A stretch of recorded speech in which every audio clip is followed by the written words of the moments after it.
नमस्कार दोस्तों, रूप सिंह मैथ साइंस क्लासेज में आपका हार्दिक स्वागत है। मैं अशोक शर्मा। आज हम विषय हिंदी के बारे में बात करेंगे। आज का हमारा प्रकरण रहेगा वर्ण विचार।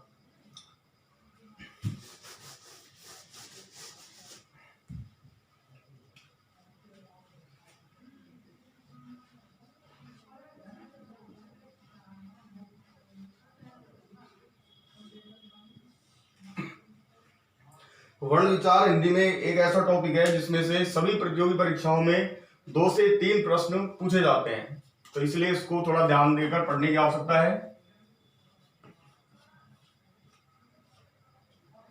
वर्ण जो होता है वो भाषा की वह सबसे छोटी से छोटी इकाई है।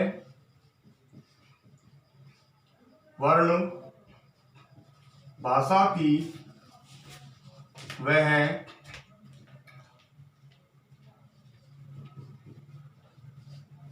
छोटी से छोटी इकाई है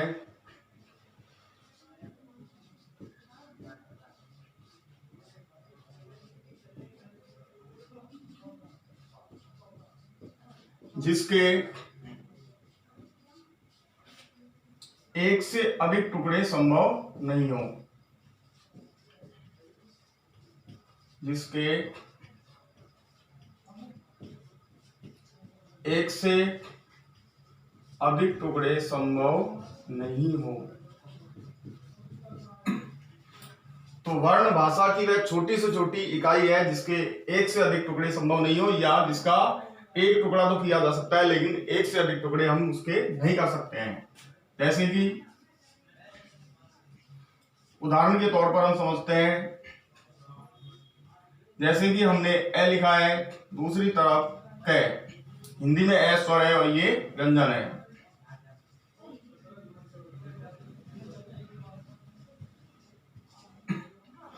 अब स्वर की परिभाषा कहती है कि वे वर्ण जिनका उच्चारण करने के लिए किन्हीं दूसरे वर्णों की आवश्यकता नहीं होती है। क्यों नहीं होती? क्योंकि जो स्वर होते हैं वो अपने आप में एक स्वतंत्र ध्वनि होते हैं, इसलिए इस स्वर का हम टुकड़ा नहीं कर सकते हैं, लेकिन जो क है उसका टुकड़ा किया जा सकता है क्योंकि ये व्यंजन है।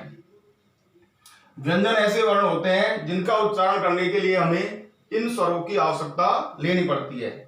इनकी सहायता के बिना व्यंजन नहीं बोले जा सकते हैं।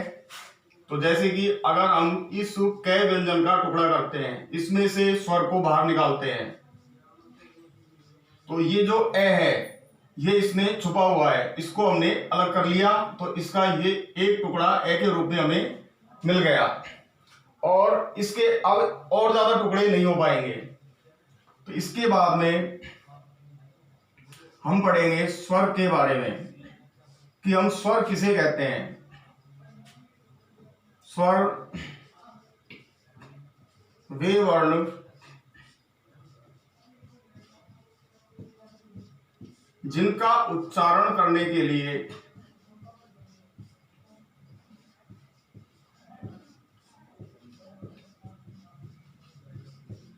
किन्हीं दूसरे वर्णों की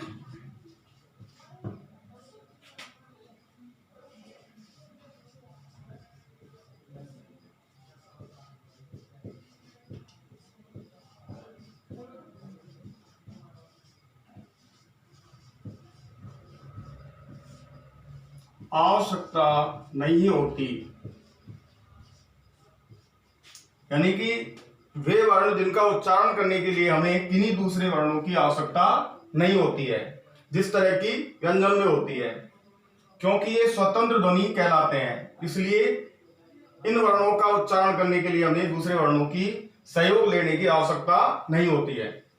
इसके बाद में हम पढ़ेंगे स्वर के भेद कि हिंदी में स्वर के कितने भेद हैं। हिंदी में स्वर के भेद हैं 3। सबसे पहला है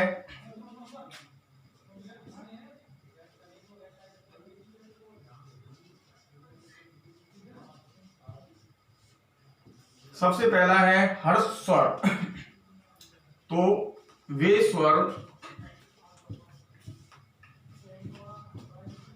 स्वर जिनका उच्चारण कम समय में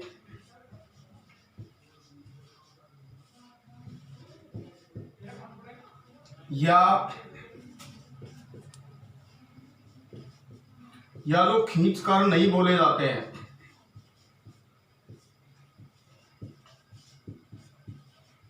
या जो खींचकर नहीं बोले जाते, या जिनके उच्चारण में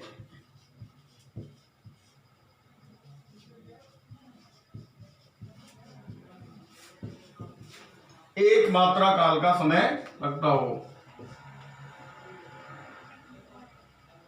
या जिनके उच्चारण में एक मात्रा काल का समय लगता हो,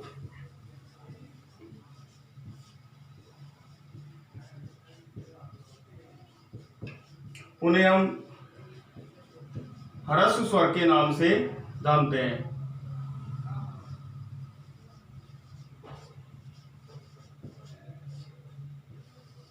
उन्हें हम ह्रस्व स्वर के नाम से जानते हैं या ह्रस्व स्वर कहते हैं। हिंदी में इनकी संख्या 4 होती है।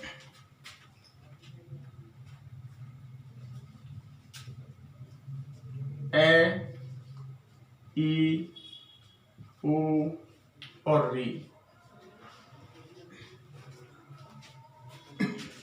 तो अभी हमने पढ़ा था ह्रस्व स्वर के बारे में। वे स्वर जिनका उच्चारण कम समय में होता हो, या तो खींच कर नहीं बोले जाते, या जिनके उच्चारण में एक मात्रा काल का समय लगता हो, उन्हें हम ह्रस्व स्वर के नाम से जानते हैं या उन्हें ह्रस्व स्वर कहा जाता है। तो सभी प्रतियोगी परीक्षाओं में यह पूछा जाता है कि ह्रस्व स्वर निम्न में से कौन सा है। तो हमें इन चारों को याद रखना है, ए, ई, उ, री। वो इनमें से किसी भी एक को ले लेगा और आपसे पूछेगा, 3 अलग दे देगा ऑप्शन में, और आपसे पूछेगा कि निम्न में से ह्रस्व स्वर कौन सा है। तो आप यदि इसे याद करेंगे तो आपको अपने आप पता चल जाएगा और आपका आंसर सही हो जाएगा। इसके बाद में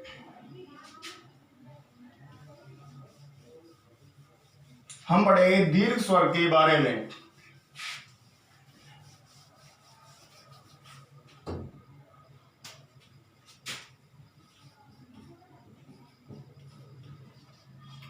जैसा कि नाम से ही पता चल रहा है कि दीर्घ का मतलब होता है बड़ा और ह्रस्व का मतलब होता है छोटा। तो इसकी परिभाषा यदि हम लिखें तो वे स्वर जिनका उच्चारण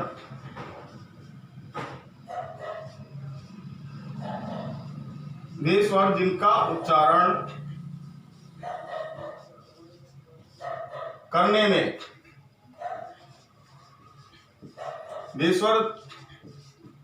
जिनका उच्चारण करने में ह्रस्व स्वरों की अपेक्षा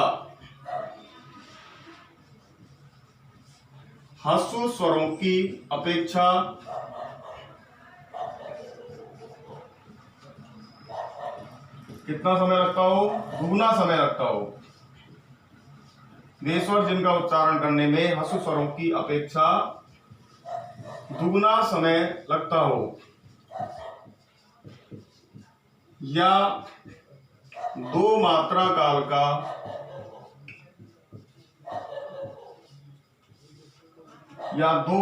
काल का समय लगता हो,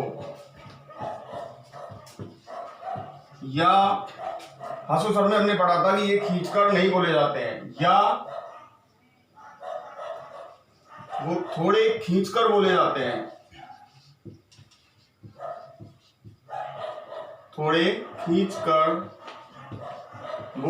हैं,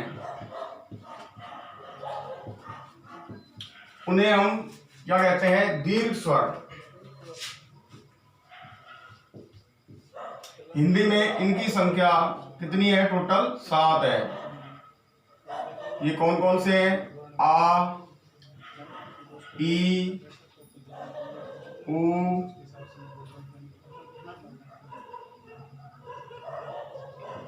ए, आई, ओ और इसके अलावा औ। तो हिंदी में टोटल इनकी संख्या है 7। कभी कभी ये प्रश्न भी पूछ लिया जाता है कि ये जो स्वर है ए स्वर जो है वो किस प्रकार का स्वर है। तो ए, आई, ओ और औ, हिंदी में इनको संयुक्त स्वर के नाम से भी जाना जाता है। इनको हिंदी में संयुक्त स्वर के नाम से भी जाना जाता है। और ये जो है ए, ई, उ और री, इन्हें हम मूल स्वर के नाम से भी जानते हैं। इसके बाद तीसरा स्वर आता है प्लुत स्वर।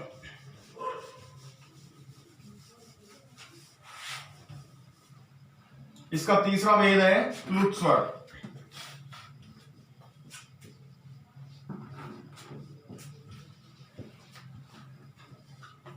इसकी परिभाषा हम पढ़ेंगे कि वे स्वर जिनका उच्चारण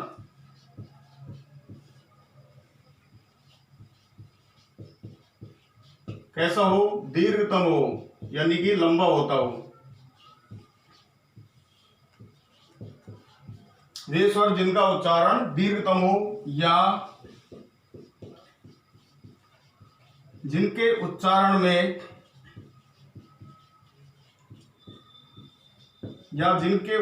में ह्रस्व स्वरों की अपेक्षा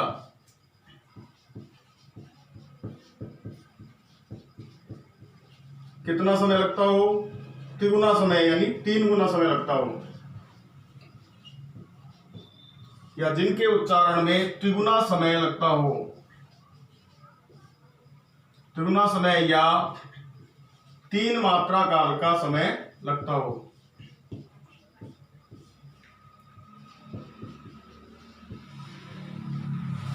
या 3 मात्रा काल का समय लगता हो, उन्हें हम प्लुत स्वर कहते हैं। इन प्लुत स्वरों का उपयोग अधिकतर संस्कृत भाषा में किया जाता है। जैसे कि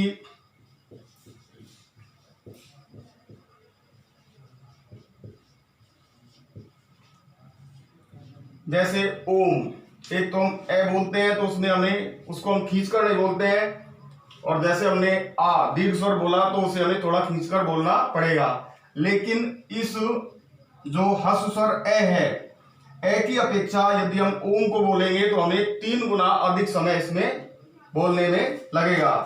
लेकिन इसका उपयोग अधिकतर संस्कृत भाषा में ही किया जाता है। तो ये जो स्वर का टॉपिक है, जो वर्ण विचार का हमारा टॉपिक है, ये वैसे टॉपिक बहुत लंबा है, आज पूरा खत्म नहीं हो सकता। इसे हम धीरे धीरे आगे बढ़ेंगे और इसमें से करीब 3 से 4 प्रश्न हर प्रतियोगी परीक्षा में, चाहे वो राज्य सरकार की हो चाहे केंद्र सरकार की हो, उसमें पूछे जाते हैं। आज का टॉपिक हमारा पूरा होता है। धन्यवाद। नमस्कार दोस्तों, जैसे कि आपको अशोक सर ने बताया कि यानी कि हिंदी के लिए अपन ने अशोक सर को यानी कि आज अपन ने अशोक सर ने टॉपिक कराया है दोस्तों वर्ण विचार। और दोस्तों वर्ण विचार टॉपिक को यानी कि अशोक सर यानी कि लंबे समय से कंपटीशन एग्जाम में पढ़ा रहे हैं। जैसा कि उनको यानी कि 10-12 साल का अच्छा खासा एक्सपीरियंस है दोस्तों। उन्होंने दोस्तों राजस्थान एसआई लेवल तक के यानी कि हाई कोर्ट पटवार यानी कि राजस्थान पुलिस और एसआई तक के यानी कि अच्छे बैचों में पढ़ाया है। और इसके बारे में दोस्तों आपको डिटेल से जानकारी देंगे एलएल सर। तो आप आइए एलएल सर और जानकारी दीजिए स्टूडेंटों को। नमस्कार मित्रों, मैं LL sir toxic math science classes में आपका हार्दिक स्वागत करता हूं। आज जैसा कि आपने पढ़ा अशोक सर के द्वारा हिंदी, और हिंदी एक ऐसा सब्जेक्ट है जो सभी प्रतियोगी परीक्षाओं में महत्वपूर्ण माना जाता है। और हिंदी में जैसे राजस्थान एसआई का जो पेपर होता है उसमें एक पेपर बिल्कुल हिंदी का होता है, और हाई कोर्ट में भी हिंदी आती है। वर्तमान में राजस्थान पुलिस में हिंदी के सिलेबस को जोड़ा गया है। और जो आपने आज हिंदी की शुरुआत की अशोक सर के साथ, इनको अच्छा एक्सपीरियंस है, 5-7 साल से जयपुर में अच्छी कोचिंगों में पढ़ा रहे हैं और आपके साथ में लगातार बने रहेंगे।